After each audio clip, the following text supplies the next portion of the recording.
बिस्मिल्लाहिर्रहमानिर्रहीम। अस्सलाम वालेकुम नादरीन, आप यूट्यूब चैनल देख रहे हैं, मैं इमरान खान। नादरीन, मैं आपको एक चीज और दिखाता हूं, ये जरा आप देखिए। ये खैबर पख्तूनख्वा में एक चैंपियंस लीग हो रही है, इसका नाम है खैबर पख्तूनख्वा चैंपियंस लीग।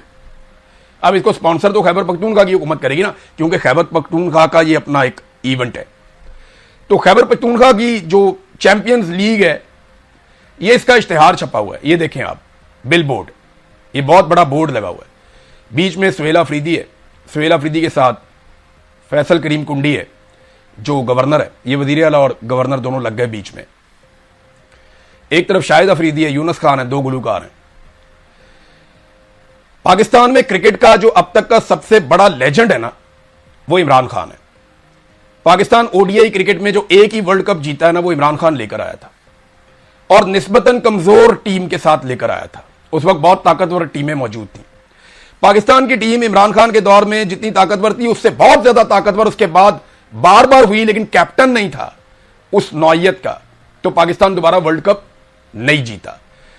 आज जितने खिलाड़ी हैं सब मानते हैं कि इमरान खान एक लेजेंड था और लेजेंड है। आलमी सतह पर इमरान खान को तस्लीम किया जाता है। उसने क्रिकेट में बहुत सारी चीजें तब्दील कर दी। इमरान खान ने क्रिकेट में सोचने का तरीका तब्दील कर दिया। उसकी कही हुई बातें आज क्रिकेट की किताबों में लिखी जाती हैं। वो इतना बड़ा क्रिकेट का लेजेंड है, और उस आदमी के नाम पे जो हुकूमत कायम की गई, उस आदमी की मकबूलियत पे जो वोट हासिल किए गए, उसके नतीजे में जो हुकूमत बनती है, वो हुकूमत एक लीग करवाती है, और लीग भी क्रिकेट की करवाती है, और उस पोस्टर के ऊपर से इमरान खान का फोटो गायब कर देते हैं।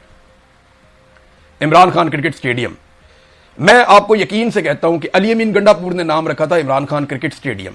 अगर अली अमीन गंडापुर वजीर आला होता ना, तो शायद वो यहां पे इमरान खान का फोटो जरूर लगाता। चाहे उसके लिए उसको किसी के पांव भी पकड़ने पड़ते ना, तो वो इमरान खान का फोटो जरूर लगवाता। लेकिन खैबर पख्तूनख्वा की जो सरकार है, उसको शाबाश कि उन्होंने इमरान खान का नाम निकाला। और मुझे तकलीफ पता किस बात की है, वो इस बात की नहीं है वो पॉलिटिकल लीडर है, वो मुतनाज़े हो गया, कुछ भी आप करें, लेकिन यार वो क्रिकेट का सबसे बड़ा लेजेंड है। उसके मुखालिफिन भी इस बात को मानते हैं कि उससे बड़ा क्रिकेट का लेजेंड और कोई नहीं था, ना उससे बड़ा कोई नाम है। दुनिया के जब टॉप खिलाड़ियों के नाम आप उठाते हैं, तो बीच में इमरान खान का नाम जरूर आता है। यार उस आदमी की तस्वीर तो आपको ऑनर समझ के लगानी चाहिए थी, उसकी तस्वीर तो आपको हर हाल में लगानी चाहिए थी, और इमरान खान की तस्वीर निकाल दी। सारी जिंदगी इमरान खान बनने के चक्कर में जिस आदमी ने गुजार दी, वो स्लॉगर शाहिद अफरीदी, उसका फोटो लगा दिया, इमरान खान का फोटो निकाल दिया। और इमरान खान का फोटो लगाना चाहिए था, सबसे बड़ा लगाना चाहिए था, बैकग्राउंड में लगाना चाहिए था, क्योंकि वही है क्रिकेट लेजेंड।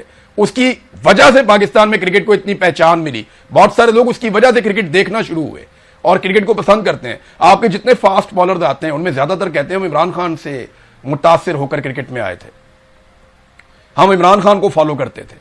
फास्ट बॉलर्स की लाइन लगा दी थी 92 के वर्ल्ड कप के बाद, और एक से एक बढ़ के फास्ट बॉलर्स आए। सब कहते हैं कि हम इमरान खान को फॉलो करते थे, लेकिन आज इमरान खान साहब की अपनी बनाई हुई जमात और इमरान खान साहब की अपनी दी हुई हुकूमत उनका फोटो नहीं लगाती। इतने बड़े लेजेंड के साथ ये पाकिस्तान के साथ ज्यादती है, इमरान खान के साथ ये क्या ज्यादती करेंगे। मुराद सईद ने कहा था ना कि वो किसी फोटो का या किसी पब्लिसिटी का या कहीं पे नाम लिखने का मोहताज इमरान खान नहीं है, लेकिन ये लोग अपने साथ ज्यादती कर रहे हैं, खेल के साथ ज्यादती कर रहे हैं। नाज़रीन, नौरीन नियाजी की बातचीत चल रही थी, NCCIA ने उन्हें तलब कर दिया है, यानी FIA का वो विंग जो देखता है इन मामलात को कि कोई सोशल मीडिया के ऊपर या मीडिया के ऊपर किसी ने ऐसी बात की है जो काबिल एतराज है, तो वो उसके ऊपर फौरी तौर पे मुकदमा करते हैं, बुलवाते हैं। तो उन्होंने नोटिस जारी कर दिया एंकर को भी और नौरीन नियाजी साहिबा को भी। तो इनका तो मौक़िफ़ होगा बड़ा सादा। देखिए, अब जो चीज़ें सामने आ रही हैं, या जो करीबी सोर्सेज है जो क्लेम कर रहे हैं, मेरी उनसे बात नहीं हुई अभी तक नौरीन नियाजी साहिबा से, उम्मीद है एक आधे दिन में मेरी उनसे बात हो जाएगी, तो मैं उनसे पूछ पाऊंगा कि एक्चुअली हुआ क्या था। लेकिन जो मुझे समझ आ रही है वो ये है कि वो एक दुखी खातून है, उनका बेटा जो है वो फौजी अदालतों ने पकड़ के सजा दे दी, और फौज की तहवील में रहा वो लंबे अरसे तक। 3 साल से उनका बेटा गिरफ्तार है, 3 साल से उनका भाई बेगुनाह गिरफ्तार है। कैद तन्हाई में इन लोगों को रखा हुआ है, निशान इबरत इन्हें बनाया गया है। भाई की आंख ज़ाया हो गई है, और ऐसे माहौल में एक एंकर उनके साथ बैठते हैं और वो कहती हैं जी कि जो सोर्सेज बता रहे हैं वो ये कि ये ऑफ द रिकॉर्ड बातचीत हो रही थी, यानी ये इंटरव्यू शुरू होने से पहले की बातचीत है। और इसमें उन्होंने कुछ ऐसे जुमले बोले जो एक दुखी औरत बोल सकती है, जिसका दिल दुखा हुआ हो, जिसको तकलीफ हुई हो, वो तो बदवाएं भी देता है जोलियां उठा के। यानी अगर ऑफ द रिकॉर्ड लोगों की आप बातचीत सुने के किरदारों को, इस हुकूमत को लोग इतनी गंदी गालियां देते हैं कि कानों से धुएं निकल आते हैं। जो बदवाएं लोग देते हैं वो कानों से धुएं निकल आते हैं, ऐसी बदवाएं और ऐसी गालियां लोग देते हैं। तो वो ऑन एयर नहीं जाती ना, इसलिए किसी के ऊपर मुकदमा नहीं होता। लोग ऑफ द रिकॉर्ड बैठते हैं, चार दीवारी के अंदर बैठते हैं, बाहर किसी पार्क में बैठते हैं, कोई सड़क पे मिल जाता है, तो लोग झोलियां उठा के बदवाएं कर रहे होते हैं। जो लोगों ने हरमैन शरीफैन के अंदर बदवाएं की है ना इन लोगों के लिए, पाकिस्तान के मौजूदा रजीम के लिए, तो लोगों ने जो खाना काबा और मस्जिद नबवी में बदवाएं दी है ना, वो अगर आप ऑन एयर कर दें तो इनके कानों से धुआं निकल आएगा। ये डर जाएंगे कि लोग इनके बारे में क्या सोचते हैं। मैंने तो अपने कानों से सुना है, मैंने तो खुद देखा है। मैं 2 मरतबा गया हूं हरम में और मैंने वहां सुना लोग कैसे इनके लिए बददुआ करते हैं और कैसे इमरान खान के लिए इस वक्त दुआएं मांग रहे हैं लोग। तो ये चीजें ऑन एयर नहीं जाती, जो ऑफ द रिकॉर्ड चीजें होती हैं वो ऑफ द रिकॉर्ड ही रहती हैं। फिर उन्होंने ये कहा भी था इमरान खान की बहन ने कि इसे पब्लिक ना किया जाए, और ये एक सहाफती उसूल है कि अगर किसी ने आपको कोई इंटरव्यू में बात कर दी है, अव्वल तो वो कहते हैं जी ये इंटरव्यू से पहले की बातचीत है और इसका इंटरव्यू के साथ कोई ताल्लुक नहीं था, ये उनकी एक जाती भड़ास है, गुस्सा है उस खातून का। मैं यानी ये ओपनली कहता हूं कि किसी के भी आप किसी भी खातून के भाई को, उसके बेटे को आप निशाने इबरत बनाए तो वो आपकी तारीफ तो नहीं करेगी, तो आपके खिलाफ बात करेगी। अब उस बात में हकीकत कितनी है ये तो एक अलग बात है। जहां पे हम थे हम वहीं पे हैं। सिर्फ पाकिस्तान एयरफोर्स ने इंडियन एयरफोर्स के तैयारे गिराए थे, इसके अलावा हमारे पास और कोई ऐसी चीज नहीं है जिसके ऊपर हम क्लेम करते। लेकिन ये एक कामयाबी है और हमें उस बात पे सबको बतौर पाकिस्तानी फख्र होना चाहिए कि हमारी एयरफोर्स ने अपनी बालादस्ती साबित की। अब नौरीन खानम के मामले पर आप आए तो वो क्या जवाब देगी जाके एनसीसीआईए को? वो साफ जाके कहेगी ये तो ऑफ द रिकॉर्ड बातचीत थी। आप पूछें उसने पब्लिक क्यों की? 3 महीने पहले की ये बातचीत है और 3 महीने बाद वो एक क्लिप निकाल के जो बिल्कुल ऑफ द रिकॉर्ड था, जिसके बारे में मैंने मना भी कर दिया था एंकर को कि इसको पब्लिक नहीं करना, तो उसी क्लिप को निकाल कर क्यों दिया गया? ये प्लानिंग के तहत हुआ।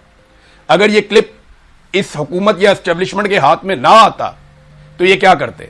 कैसे इल्जाम लगाते, कैसे गद्दार करार देते? तो वो क्लिप निकाला गया। देखें ये जिम्मेदारी होती है सहाफी की कि जो चीज ऑफ द रिकॉर्ड है वो ऑफ द रिकॉर्ड है। यानी मैं आपको बताता हूं, मुझे शरीफ खानदान ने बहुत सारी चीजें ऑफ द रिकॉर्ड बताई उस दौर में जब मैं कवरेज करता था।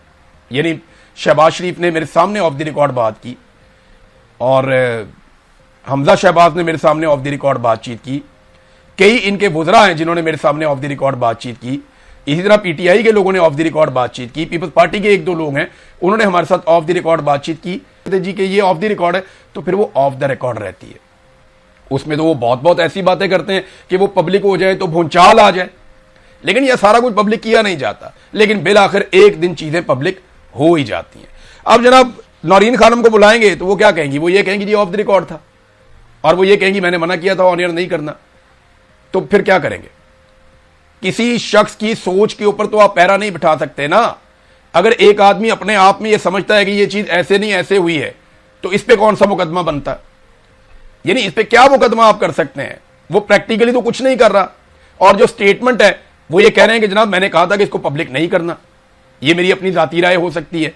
तो ये एक अजीबोगरीब किस्म की पाकिस्तान में कहानी चल पड़ी है कि सबको गद्दार बनाओ।